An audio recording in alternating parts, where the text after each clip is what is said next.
Oh, salute. Hello. Hi, I'm feeling very summery. This is quite summery. I know, this is summery wine, and I feel like we haven't caught up in so long. I know, it's been ages.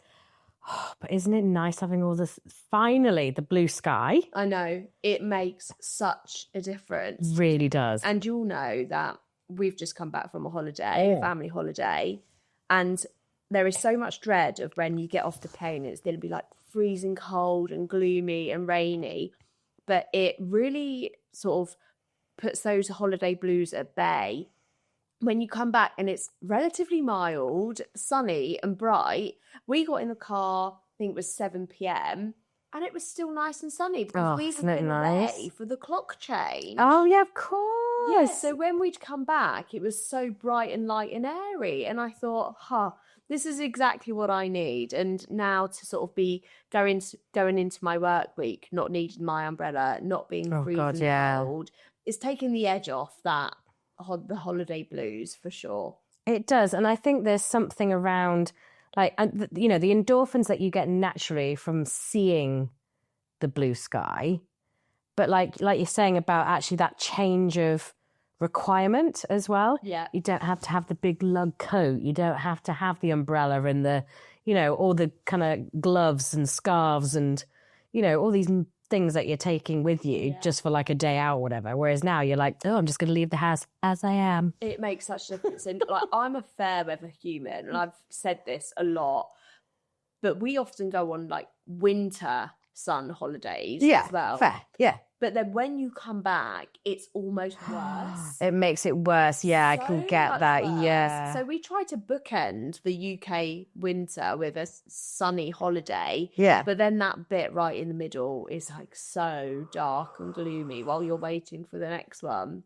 But we're on the up now. Yes, I definitely think this is hopefully turning a corner where we are sitting in the teens rather than the ones, you know. So we're in double digits rather than looking at the other end. So hopefully, cross fingers, this is it. Ready for a cardigan and a shacket. Oh, a shacket. Oh, Erin, how contemporary of you. As opposed to my winter coat and snow boots. Woolly coats. I do like them though. See, I'm kind of like, I like a cozy. I'm very hygge. So I like things to be soft and cozy and huggable and nice. And you don't really get that in the summer. No. So I guess there is. I do have a nice soft spot for winter. But yes, I'm done now. I'm ready to move on. I'm ready. And that takes us so nicely onto our conversation, because we're talking like today, all things holiday. Yeah. Etiquette, what's acceptable on holiday, what's not acceptable on holiday, all those random things that you just have to do because you're on holiday, and all the rules go out the window and everyone just goes wild, basically. Yeah, and it's a really interesting concept, actually, because we all love a holiday. You know, who doesn't, right? But we all do it so differently. And we approach things so differently. It's so weird. Why is that? Why do you think that is? No, it's a bit like Christmas. In the sense that everyone, well, most people do Christmas in some form or another, but everyone does it differently. And I'll digress really quickly because this is a holiday conversation, not a Christmas conversation. But when I was younger, and I don't know about you, I thought the way we done Christmas as a family was the way Christmas was done. And it was only when I was like mid-teens when I might have gone to somebody else's house for a couple of hours over Christmas and I saw them do it totally opposite to us. I was like, what on earth? Mum, they're doing it wrong. Huh? What they're doing? Yeah. That's wild, crazy, right? Just like building on that, I think my relationships were very tested at Christmas because I was so rigid about what I had to do at Christmas. And I didn't want to deviate from the routine of the build up to Christmas, the post-Christmas build up, the meals that we had, the dishes that were included in those meals. Yeah. Like it all had to be like routine. And when someone, you know, a partner comes in, your boyfriend or whatever, and goes, oh, should we do this instead? I'm like, no. Yeah. But no, of course we're not. We're going to do that. Like a certain dish. Yeah. Like your Christmas dish. You watch certain movies at certain points. Like on Christmas Eve, me and my sister always used to watch 3 movies in a row. how spoiled are we? The fact that we didn't have to do anything on Christmas Eve to the point that we could watch 3 movies together. But, there were so many things that I actually found it genuinely really emotionally difficult to separate it from, and it's not about what you're doing, it's about who you're with, isn't it, ultimately? Yeah. But yeah, it was a very difficult thing for me to realise. Totally. I'm so with you on that one. And I think even now, actually, as an adult, I still find that quite challenging. And I think that does feed in actually really quite well to the holiday thing, because even when you're thinking about a holiday, people have very specific holiday build-up routines or airport routines. Like, who takes control of what do we do? Do we all wear like a special outfit? Do we go for food at the airport? Do we have a drink? Do you get there early? Late? Are you a last minuter? Do you rush through? Are you someone who likes to take your time? Do you like to look at the shops so you're not bothered? Do you like to go to the lounge? Do you not? Exactly. There's so many different things that people do. And I do generally feel, I don't know if you've had this with friends and what have you, but there are certain people you can't go on holiday with. Because if they're not the same, they clash. I cannot deal, madam. Off you go. But that's how I sometimes feel about even when I'm going away with like my family. You're right. Because I am the sort of person that I'm not bothered by flying. I don't find it stressful. I like to be there early enough that if there's a problem, I'm not going to be late. Yeah. But I don't want to be there too long that it's boring. Whereas like Rory, on the other hand, isn't a great flyer. He's got better over the years because we do like fly a few times a year, but he sort of will try to push it to the last minute because he hates that thing of feeling like a penned animal. Right. That boarding area and like waiting and all of that. So we are sort of conflicted in that sense. And then it's, wanting to zip up all the suitcases like really early, and I'm like, well, I'm still putting all the stuff in. I need to do my 3rd or 4th check to check everything's in there. Multiple checks. And there's always something. Every single check, there is always something you forget. Exactly. And that's the point. So it's all the conflict and the differences in just your approach with that sort of stuff. Okay, so tell me, what kind of holidayers are you and Rory as and the boys as a family? What type of things do you like doing? How do you holiday? What's the general routine of your holiday? So we go on pretty much the same holidays every year. Okay. So my family have a house in Spain and we go there for like a week a year. And that's a really different holiday to what we would describe as like our holiday. Like our Spain holiday is like a really nice added bonus holiday. And our other holidays will go like to like Dubai. That's where we've gone often with the children because we find it easy. And I think easy is the key word for me there. Is we're looking for somewhere where it's like pretty much stress-free. We don't have to worry so much. There's plenty for people to do, but we're also able to go out if we want. Whereas right now, I actually don't want to be going out very much on holiday because I think the age the kids are now, it's really stressful getting them out because they don't really want to sit in a buggy, but they don't really want to walk a long way either. Whereas when they were little, like 2 and 3, and we went on holiday, we were going out most days because it was so easy. You shove them in the buggy, you have a snack, and then Rory and I would go out and be able to see things that we wanted. Whereas now we're so considerate of, it's quite warm, they'll have to do some walking. Is there something for them to do? How long is it going to be for us to get back? And now I'd rather just not have the stress of that. So now I've become like a resort person, and I never thought I'd be that person. It's a very different concept, I think, like you say. And I don't know about you, but one of the things that sort of, it wobbles me a bit is I have this expectation of myself of I need to be giving the kids like the best experiences, these like core memories. But like you say, there's a balance. There's a real core balance between you need some rest. The whole point of going on holiday is supposed to be that you have some time for you, and balancing that with the expectation of like, no, we should be taking them to the sights of Rome and seeing Venice at its evening dusk hour, you know, all these like selfie moments of like, oh, look what we did. But at the same time, like you say about the resort thing, like if that's where you get the opportunity to just have some downtime, that's what you need to do. And it's like accepting that and embracing that, because that's what I've had to try and swallow. Quite a solid pill. But the reality is the kids probably want nothing more than jumping in and out that pool all That's day. it. And that's it. They're really not bothered. I mean, they're not the ones going, oh, can we go around the souks, mummy? I mean, I don't know. There probably is some kids somewhere who are probably saying things like that. But, you know, they just want to know when the next ice cream's coming. I was going to say, the vanilla ice cream or the fruit, like watermelon or something from the fruit stall. But then, like, you're in this sort of environment where there's so many families, multi-generational families, sometimes different cultures, different countries, different parts of the UK, wherever, all with different rules, and the kids are spying what everyone else is doing. So do they? Okay, you enter the breakfast buffet. Sure. Right? Yeah, I'm with you. The kids have got, you know, a range of different things. So for my lot, we'll have, I don't know, cereal or eggs or whatever. Like, my kids eat so many boiled eggs on holiday. I have no idea. We don't generally feed them boiled eggs at home. The minute they see them on a breakfast buffet, they want a boiled egg. Well, I mean, that's protein full and it's great. Fine. Yeah, go for it. But then the table next door, they could have, you know, Cocoa Pops. Again, not a problem, but you can have that after your boiled egg.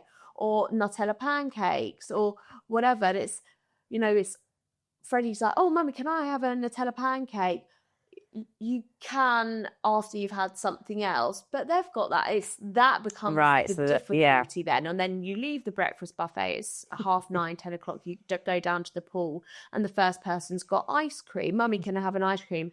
No, you've just eaten your breakfast. You're not having an ice cream right now. And rules go out the window on holiday, but, you know, some rules I have to uphold a little bit. And then it's, you know, the one thing and then the next thing, mummy, can I go in the pool without my slippy shoes on? No, because you're going to fall over and I really don't want to end up in the hospital. I'm rude. I can't speak to a doctor in a foreign language. Well, exactly. Like, no, you can't swim yet. You can't jump in the deep end without your floaty vest on without a parent there. And it's so difficult, right? Yeah, it is really, really challenging.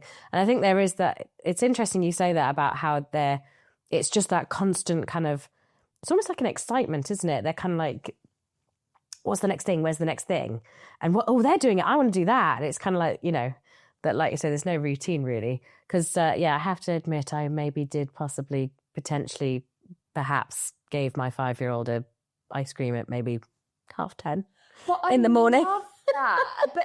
And this is where I think I need to potentially, like, lighten up as a parent. And we've spoken many, many times about my structure and my routine and all of that. And I find it really hard to let it go. And I think those are the core memories for the kids. It's remembering smothering Nutella all over pancakes and eating them first thing and then straight having an ice cream. And I love that. And I wish I could do that more.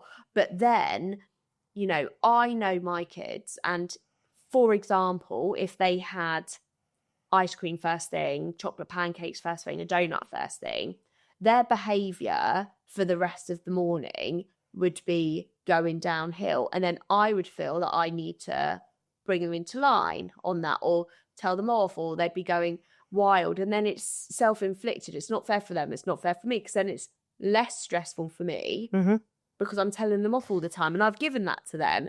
So it's finding that balance between being like a negative Nora parent, not doing things for your kids, and actually just trying to take a balanced approach for everyone's benefit. And I actually completely agree with what you're saying. I think actually your approach is probably the most sensible way, because really what you're doing is making sure everybody can enjoy themselves. Because if you think of that sugar high and that sugar crash, they're having to deal with it, you're having to deal with it. And it doesn't make sense.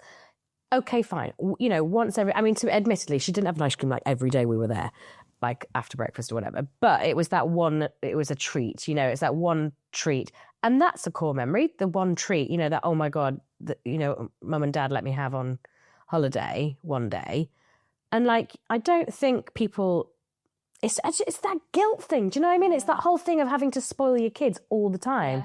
And it's like, I don't necessarily agree with that. Maybe that's controversial, but I'm like, I don't necessarily agree that you have to spoil your kids and go to the nth degree every single day, because you deserve time, you deserve the space, you deserve that kind of moment where, okay, you know, they're doing that, you know, I just want time to read my book.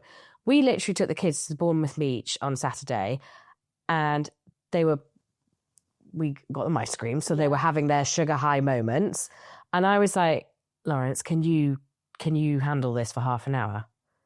So I can, and I just literally sat, I looked like such a weirdo. I had a hood up and I literally sat with my book on our little, you know, camping chairs.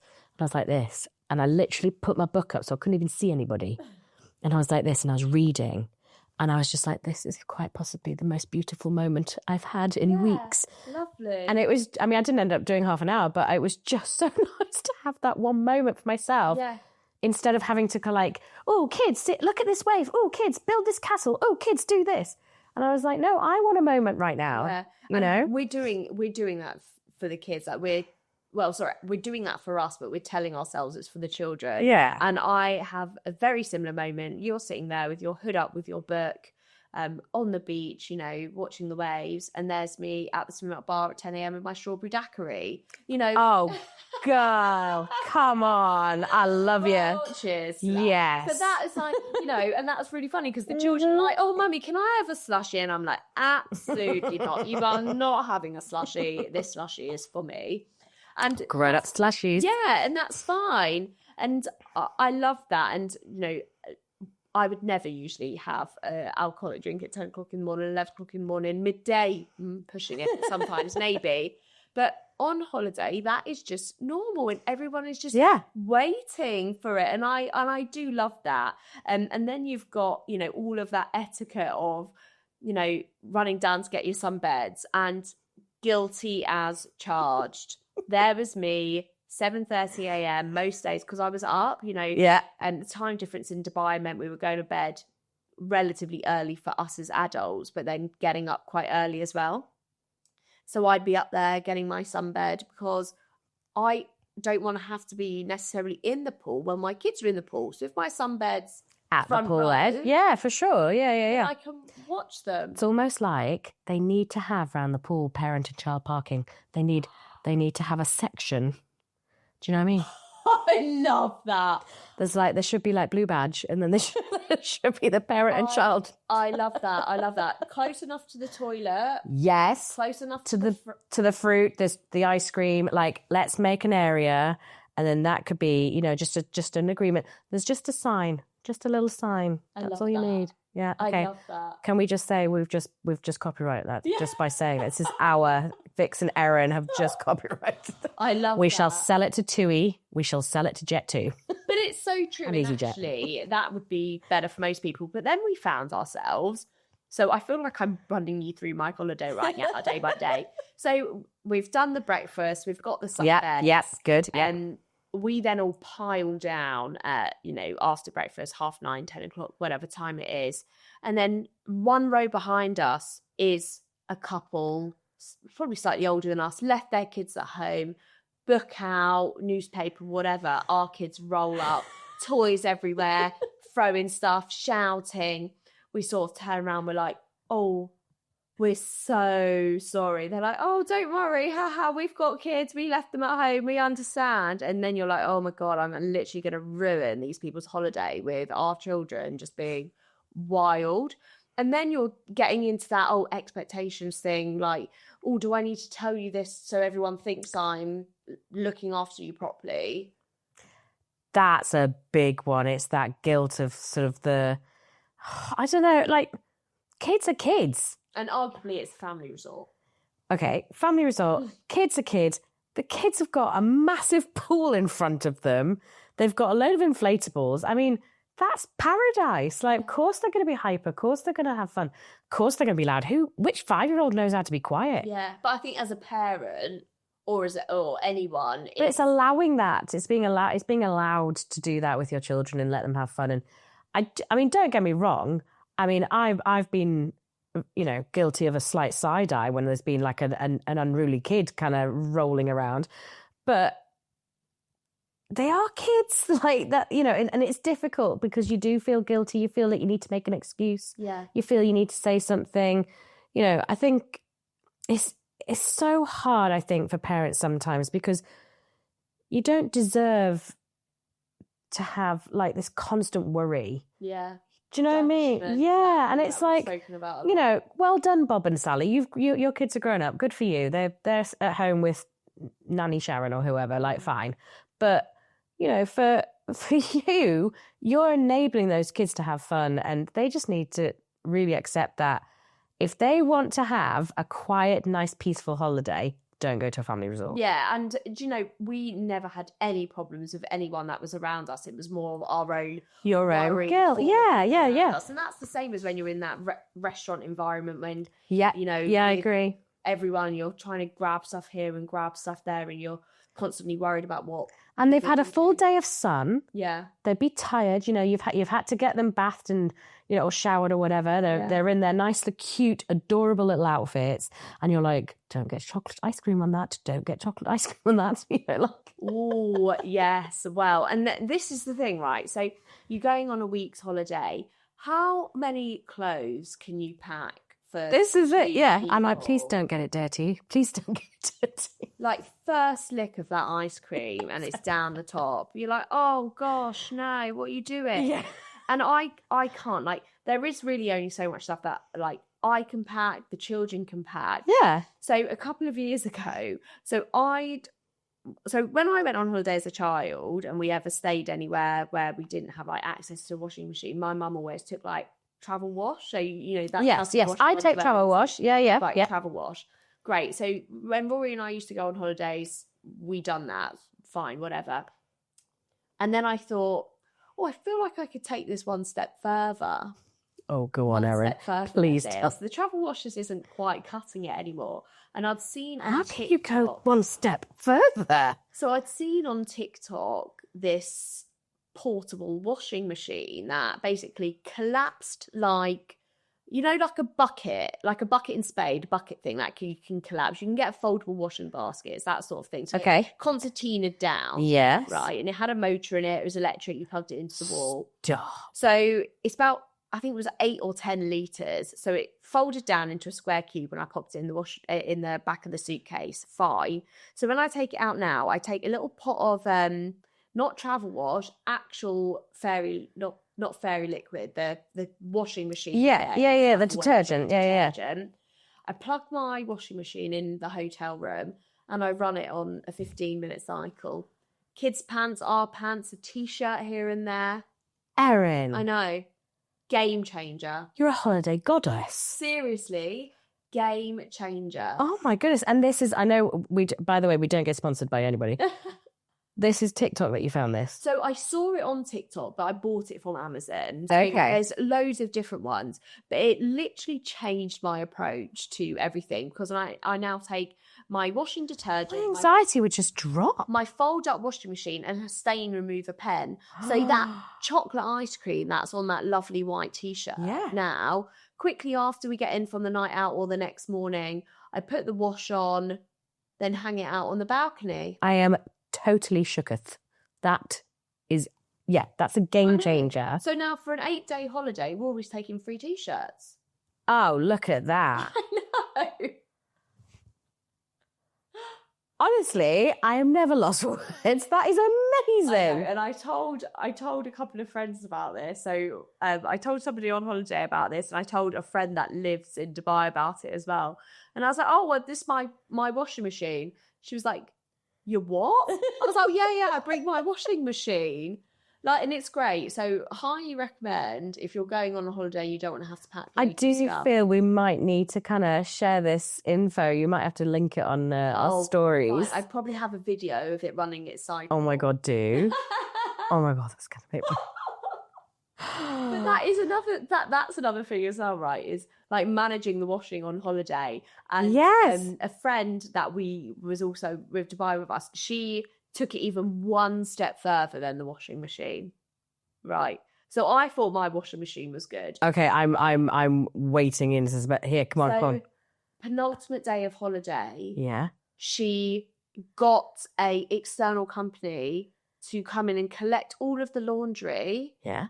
Take it away, wash, iron, and fold it, and return it back to her the day she left. So she doesn't have... She didn't have to do anything. Probably cost her 30 quid. So she walked back at home. Just put everything away. Just hang everything off. Just put it away. That's game changer, right? I feel I need another bottle of wine. But that is the best thing I've ever heard. That's just too much. Like, oh, this is such an educational podcast episode. But that's efficient, right? So we talk about the stress of getting on holiday, being on holiday, and then coming back from holiday. And I'm still currently in that unpacking laundry rut. To put measures in place to mitigate that stress when you come home. Okay. Are you a pre-holiday cleaner? I'm a pre-holiday have a cleaner. Have a cleaner. So we have a cleaner that comes in just for a couple of hours every week or so. And on the day we went on holiday, I got our lovely cleaner to come in, do the clean. So when we then came home, it's clean. It was clean. Because that's what I've got like Lawrence and I are very different. I need to have the house tidy. I need to have it clean. I need to have everything put away. Whereas Lawrence is like, oh, just leave it there. It's fine. And I'm like, no.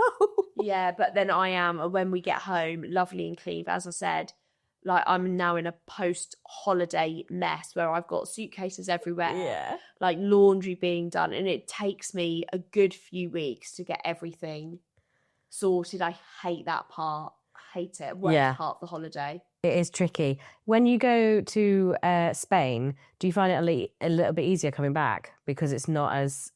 You don't have to be as organised when you're going to like a family... Yeah, so I find it easier because it's like a home environment. So I can generally do the washing there. Or if we're there and my family is there, my mum will very kindly do most of our washing for us. So it's home. Amazing. I know, we can just put it away. But I find all like return travel like stressful generally. Yeah, no, I think the return always is because you don't want to forget everything because it's too far to go back and get it. Yeah. My thing is obviously all the devices and things because with Lawrence being a music producer, he likes to take his laptop. He likes to like have it there just in case a creative bubble hits him and he wants to put something down. Obviously kids have all their devices, which, I am not ashamed to say that we rely on totally on holiday. And we do too. We go in with really good intentions. We're not having it until after they've eaten dinner. We're not doing this. By day 3, honestly, gone.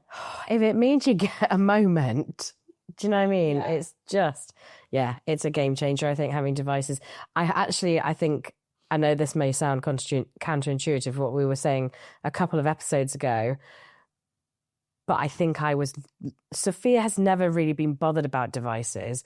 And I was really looking forward to the point that she would. Yeah. So, you could sit and have a glass of wine after dinner and just like have a moment, for, a little breather while she's on her device watching Gabby's Dollhouse or whatever it is. Yeah. And it just, because before she got into her device, you were having to do the colouring in. 100%. You were having to do the games. You would have to play with the little figurines, playing mummies and daddies or whatever with her. When you just wanted that moment, and I know that might sound selfish, but it's kind of, I was really looking forward to that device. Not when you've done like 12 hours with them all day at the pool. You're like staying in the same room. Like you get no time. The minute you open your eyes, they're opening their eyes. Yeah. You're all in the same space, in the same bed. So no, totally with you on that. And that is difficult because obviously different families have different approaches to that. Yeah. And you don't want to influence necessarily another family's decision on what they're doing because of what your children are doing, but then the children see it and it becomes like really difficult like that. But it's funny that you're talking about the devices thing, but traveling with devices is really hard. And we had this situation last time we went on holiday where we'd put like a laptop in, I can't remember if it's, you can't have it in the hold bag or the cabin bag or whatever, but we'd put it in the wrong bag. And oh my goodness, the faff of trying to like get it all sorted. Oh no. And then the worry, oh, have I put it in the wrong place? Oh, I didn't say I put it in that bag. I need to put it in that bag. Just so stressful. The drama. Yeah. The drama. Power banks, you can't have laptops, you can't have whatever in certain bags. And that's, really stressful. Do you know what we did? I tell you what, I mean, obviously I'm not even trying to attempt the washing machine level of sophistication of your holidays. But one game changer we have is that we take multi-plugs now. Oh, yes. Aren't they? Why did I not figure that out? Extension lead, 100 million. Because the sockets are always on the other side. They're always where you don't need them. Yeah. And I'm like, I don't need one over there in the corner of the room. I need one by the mirror and I need one by my bed banks. Why have you put it near, like, the wardrobe? I don't need that. That is an absolute travel tip. And we started doing that as well. But I would say that to everyone now. Yeah. Take one, well, actually, don't count me on this. I don't know how safe it is. But take one, travel plug and then plug your 5-point extension lead into it. Yeah. Well, we've got that because Lawrence has sleep apnea. So the plugs are never where you need them, and the cable sort of that he's got on his sleep apnea machine is so short that we've got no choice unless they physically want to rearrange the room for us, So again, like you say, it might not be the recommended way of doing things, but sometimes you do have no choice, and as long as you've got a surge protected multi-plug. Yeah, well put. Thank you. So that's kind of like your routine. Yeah. And so I think it's really funny because my parents have got a place in Portugal as well. So I'm a bit similar to you that we've done family trips and things. And, you kind of like, you're in the comfort of sort of the home away from home, right? Now, there's one thing being at home and like wandering around in your pants, and one thing wandering around in your pajamas and kind of like being cozy and what have you. But I have to say, one of the most bizarre things that I have encountered is when we're abroad is the levels of acceptability on certain attire. Levels of nakedness, basically. Yes. So, it's wild. So one of the big things for me is like, I'll be in the supermarket picking out, what we're going to have for the barbecue. And there at the counter is, Christine with her little bikini on. And I'm like, I'm sorry, Christine. I wanted not the butt cheeks. I want the kebabs, please. Yeah. Like she's just there in her little flip-flops and a bikini, and I'm like, I know I can't get away with that, but at the same time. But it's so true. Well, and just to that point, because people get away with everything on holiday anyway, and I love the embracing of body confidence and all stuff like that. I agree with that. Yeah, you're right. Because, it puts everything into perspective when you're on holiday and you see everybody, every shape, every size, just embracing wearing swimwear. Mm-hmm. But that is it. So you could be, on a normal day, you might flash a little bit of, side boob or a bit of bra strap, and you're like, oh my goodness, I'm so sorry. I'm so embarrassed, whatever. But then we voluntarily strut around in front of a pool full of 100 people in nothing more than bra and knickers. Yeah. Right? Like, at what point do we think that is acceptable? And as you say, you swan into a supermarket, you swan into a hotel lobby and start speaking to a man in a suit when you're wearing your swimwear. And then, this was me last week, but they run their like aqua fitness classes. Mm-hmm. And I love a fitness class on holiday. Love it. Get into it 11 o'clock. Yeah. Feeling great, set me up for the day. Most of them done in the pool, not a problem. They were like, oh, we're going to do this circuit. Some of it's in the pool, some of it's out the pool. Great, fun. I love a circuit. So they get us all out there, and you go in the pool for a bit and then you come out of the pool. And the bit on the side of the pool was a squat. And I'm thinking, here's me in my high-rise Brazilian bikini bottoms squatting on the side of the pool for everyone to see. And then not only that, there's a guy standing on the balcony filming it for their Instagram. Oh, stop. No. Stories. Oh, my and there's God. loads of us doing it. And I'm thinking, I wouldn't go to the gym in tiny shorts and squat. Yeah. Why am I squatting in my pants? in front of Jean-Marie. Yeah. Over there. Yeah. My Little, God. yeah. But it's so acceptable. And then I just casually walk back over and past everybody else. Yeah, I'm just going to get a daiquiri now. Yeah. I know, my post-workout drink is a frozen strawberry daiquiri. I know. It's like, what the hell? Like, why is that normal? Oh, I know. But there's so many weird things that I think you get. It's almost like something happens when you go abroad. There's all these weird decisions that are made. The sun. Maybe it is. Maybe it's the sun. Maybe it's how close we are to the sun. Maybe it's doing something to us. Because I don't know about you, but what I find hilarious. So I've been going to Portugal for years and I feel very, very, very, very lucky and fortunate that my parents have had this place for me to go and kind of grow up in the summers with. And I've worked out there and a lot of my friends have come over and, you know, spent weeks with me as well over the years and it's been fabulous. What is hilarious is that I will take them into the said supermarket where Christine's getting her butt cheeks or whatever. And there'll be an English section. And they're like, Vix, they've got frazzles. And they're going, yeah. And she goes, should we get some frazzles? Should we get some frazzles? And I'm like, but you can get them at home. And she's like, I know, but we can get them now. Should we get some frazzles? And I'm like, they're like €5. No. I'm not spending €5 on a pack of frazzles. It's something about like home comforts. And it's always the same, as I don't know about you, but whenever we go abroad anywhere, not necessarily as a family, but when I'm ever with like friends, and it's like, oh, should we get some Lays and yes. Fanta? Lemon Fanta. What is this obsession with lemon Fanta? No I mean, idea. I appreciate a lemon Fanta with a gin. I mean, I've not really had it on its own, but I've had it with a gin. It's very nice. But what is the obsession with lemon Fanta? I don't know, but Maybe someone can tell me. They're Walker's crisps, right? But it's The like, Lays, yeah. Let's get Lays. Let's get Lays crisps. All right. Okay, so Lays, I agree with. Now, I don't know if you have these in Spain. This is where we're going to have a bit of a kind of deep and meaningful here. So I have a bit of a crisp obsession, probably is the reason for my curvaceous figure. And one of my favourite crisps in the entire world are Ruffles. Do you get Ruffles in Spain? Do you get them in Spain? I don't know what a ruffle is. Oh, okay. I'm not judging you at all. Can we still be friends? Yeah, I think we can still be friends. It might mean that you have to come to Portugal.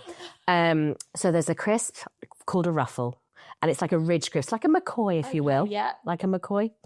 And if you can imagine, you know, have you had a steak McCoy? Yes, yeah. Okay, quite overpowering, quite salty, quite, I can only have 3 of these before I feel quite sick. Yeah. Now, Portugal do a ruffle, and it's a prosciutto. It sounds very classy. It isn't. A steak McCoy's on But heat. it's basically your European McCoy steak crisp, and my God, is it good. I'm obsessed with these crisps to the point I get withdrawal symptoms and I have to go to the local Portuguese shop down the road to get a packet, and it'll cost me like the same that I'm taking the mick out of my friend for €5 of frazzles. I'm doing it here. A ruffle. I'm so intrigued. Yeah. I might have to do a taste test. We might need to do a taste test. I love that. Yeah. Yes, let's do that. Okay, I actually have a pack of Lays in my cupboard at home that I brought home from my last holiday. So you get the Yes. Lays, I'll bring the Lays. Oh, I like that. We'll show it with the wine and the crisps. Compared to our steak McCoys and our regular water. I like it. Okay, that's a deal. So, but yeah, I think it's so funny what people do on holiday though. It's so weird, isn't it? Because I'm like obsessed with these crisps and I'm like, the first thing I have to do is get these crisps. Yeah. It's like the first thing I have to do when I get into Portugal. But then like the other side of it as well, I don't know if you get this. When I go to somewhere, I'm like, I have to get something. I have to buy something. And Lawrence is like, what? Why are you buying a bowl? Oh, a memory. A memory. But I'm like, keepsake. I mean, he's like, you could buy a bowl in England. What are you doing? And I'm like, well, like you say, it's a memory. But then I'm like, but I need that bull over there, that white bull with a Spanish flag on. I need that. Do you know what I mean? Why do you get into these obsessive states? I need a baseball hat with the local, you know, the hotel on. I need the T-shirt. I'm like, what? But at least that's something cultural. The last time I went on holiday, I ended up buying something that I literally could have bought in Poundland as a gift for the kids. Oh, It please was like tell me. a stupid, you know, one of those 4-colour pens that had a Oh, yeah. I was like, I literally could have got that anywhere. Like, why did I pay like €4 I know. to get that? Is it? I mean, maybe this is the sun as well. Like, it's kind of getting into a psyche because I'm literally like, I need that right now. Yeah. And I get really like, I need it. And then we were in, where did we go? I was in Morocco. And the family we were with, the little girl got, it was really cute. It was a little camel toy. And I got it in my head. I wanted to get Severe one. And literally we were hunting high and low for said camel. It was just, I mean, it was just like a pink camel. Anything. Sophia wouldn't mind it if it was green or something. She would have no idea where it came from. Vix wanted the pink camel. And I was like, are you going to that suit later? Can you go see if they've got pink? Oh, bless you. But that's determination. But that's the thing is because you know you're only there for a short time and you need we need to get this, we need to do it. It's so weird though. It's like one of those things that you kind of get obsessive about. And I think this is part of my need for a holiday. It's that whole thing of like, I need to know I've had a holiday, that I've had a good time, that I've enjoyed myself, that do you know what I mean? It's like, I need to hold on to it. I don't know what that is. I don't know why my psyche, insists on me having these physical things to make me kind of validate that I've had a holiday. Yeah. It's so bizarre. It's always something to look forward to. And like we're definitely those people that, always like to have something booked. So we've just come back from a holiday and we're already thinking about our next holiday. It's always like there's something to look forward to, it's something to work towards, like time away from work and the reality and the normality that we, speak about, and the stress and the pressure that comes with all of that. And it's just that escape. And, don't get me wrong, I don't think holidays are like the most like restful time. So like we've said already, it can be like really stressful to be out of your comfort zone, to be out of your normal routine and, dealing with all of these other challenges. But there is that level of escapism there, something that you can do collectively as a family or as a couple or as friends that you wouldn't necessarily get to do usually. And I think that's what it is. Yeah, it's interesting, isn't it? I've always wondered about people who live in these holiday destination countries, how they live there and what their opinions and thoughts are on holidays for them. Yeah. So how we're going, oh, this is escapism, this is just a time for us and our family to be together, and obviously enjoy the sun and the heat and what have you. And I've always wondered whether they feel the same, because obviously, is it escapism to go somewhere else hot, or do they go, do you know what I mean? It's that whole thing of like, is it because we live in Britain?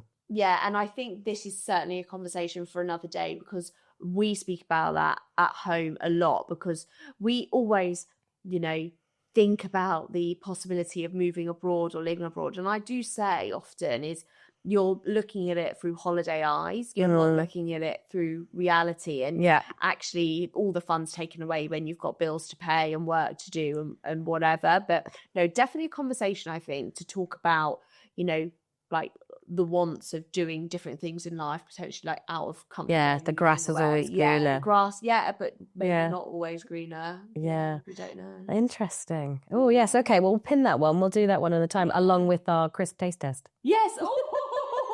Yes, our European holiday crisp taste test. I like this. I can see a whole like Instagram reel on this. This crisp or that crisp, I love that. Oh, yeah. Oh, Erin, it was so nice to see you, hon. It was fun. And we'll see you next time. Cheers to holiday. Cheers, hon. Better weather. Better weather. Oh.